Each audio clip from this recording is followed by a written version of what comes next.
नमस्कार। नारद संचार सकारात्मक सुर्खियों में आपका हार्दिक स्वागत है। हिंदू कैलेंडर के अनुसार आज अश्विन कृष्णा की द्वादशी है, सोमवार का दिन है। विक्रम संवत 2077 है। मुस्लिम कैलेंडर के अनुसार मुहर्रम की 25वीं तारीख है और हिजरी 1442 है। अंग्रेजी तारीख 14 सितंबर है, जो कि वर्ष का 258वां दिन है और साल में भी 107 दिन बाकी है। 14 सितंबर के इतिहास की बात करते हैं। बहुत सी बोलियों और भाषाओं वाले हमारे देश में आजादी के बाद भाषा को लेकर एक बहुत बड़ा सवाल आ खड़ा हुआ था। आखिरकार 14 सितंबर 1949 को हिंदी को राजभाषा का दर्जा दिया गया। हालांकि शुरू में हिंदी और अंग्रेजी दोनों को नए राष्ट्र की भाषा चुना गया और संविधान सभा ने देवनागरी लिपि वाली हिंदी के साथ अंग्रेजी को भी आधिकारिक भाषा के रूप में स्वीकार किया था। लेकिन 1949 में आज ही के दिन संविधान द्वारा सभा ने हिंदी को भारत की राजभाषा घोषित किया और हिंदी को देश की राजभाषा घोषित करने किए जाने के दिन ही हर साल हिंदी दिवस मनाया जाता है। हालांकि पहला हिंदी दिवस 14 सितंबर 1953 को मनाया गया था। 1833 में विलियम बेंटिक पहले गवर्नर के तौर पर भारत आए। इनके द्वारा सामाजिक सुधार, शैक्षणिक सुधार और वित्तीय सुधार, सरकारी सेवा में सुधार के अनेक प्रयास किए गए। सामाजिक सुधार में सती प्रथा पर राजा राममोहन राय की सहायता से इस पर आपने पूर्ण प्रतिबंध लगा दिया था। इसके अलावा 1959 में सोवियत संघ का अंतरिक्ष यान पहली बार चंद्रमा की सतह पर उतरा था और आज ही के दिन 1998 में माइक्रोसॉफ्ट जनरल इलेक्ट्रिक को पीछे छोड़कर दुनिया की सबसे बड़ी कंपनी बनी। सन 2000 में प्रधानमंत्री अटल बिहारी वाजपेयी ने अमेरिकी सीनेट के दोनों सदनों की संयुक्त बैठक को संबोधित किया।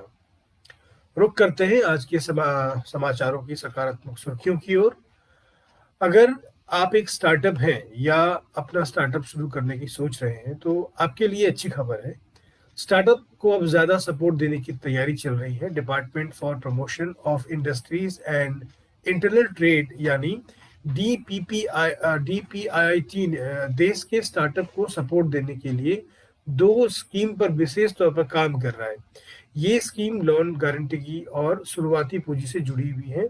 डीपीआईटी के सचिव के मुताबिक स्कीम तौर तरीके तय करने के लिए एक अंतर मंत्रालयी विचार विमर्श की प्रक्रिया चल रही है और लोन गारंटी और शुरुआती पूंजी स्कीम पर अभी वो काम कर रहे हैं। देश भर में कोरोना वायरस के आर्थिक दबाव झेल रहे एमएसएमई को बैंकों की तरफ से राहत मिली है। ताजा आंकड़ों के मुताबिक अब तक बैंकों ने छोटे और मझोले उपक्रमों के लिए 3 लाख करोड़ रुपए की इमरजेंसी लोन सुविधा गारंटी के तहत अब तक 42 लाख ऐसी कंपनियों या यूनिटों को 1.63 लाख करोड़ रुपए का लोन मंजूर किया है। वित्त मंत्रालय ने इस संबंध में ताजा आंकड़े जारी किए हैं।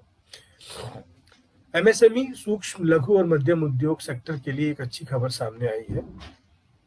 केंद्रीय सूक्ष्म लघु और मध्यम उद्योग मंत्री नितिन गडकरी ने अंतर्राष्ट्रीय संस्थानों और संगठनों से एमएसएमई क्षेत्र में निवेश करने को कहा है। उन्होंने कहा कि उन्होंने एक कार्यक्रम को संबोधित करते हुए ये बात कही है। उन्होंने कहा कि सरकार रोजगार के मौके प्रदान करने के लिए गांव, कृषि और आदिवासी क्षेत्रों पर ध्यान केंद्रित कर रही है।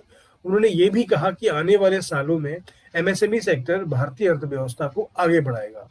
गडकरी के अनुसार इंफ्रा और इंश्योरेंस सेक्टर में निवेश को खोल दिया गया है। बीमा, पेंशन और शेयर अर्थव्यवस्थाओं के बड़े अवसर हैं। बिहार के औद्योगिक क्षेत्र में अब स्टार्टअप को भी जमीन मिलेगी। बियाडा बाकी उद्योगों की तरह ही स्टार्टअप को जमीन का आवंटन करने वाला है। राज्य सरकार ने विशेष भूमि आवंटन एवं माफी नीति के तहत इस प्रस्ताव को भी मंजूरी दे दी है।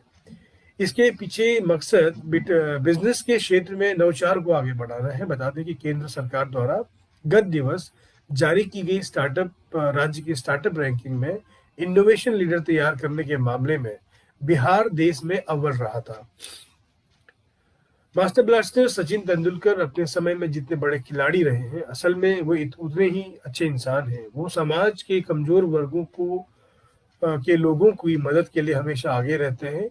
अब तक सचिन तेंदुलकर ने आर्थिक रूप से कमजोर 560 आदिवासी बच्चों की मदद करने के लिए एक गैर सरकारी संगठन के साथ हाथ मिलाया है।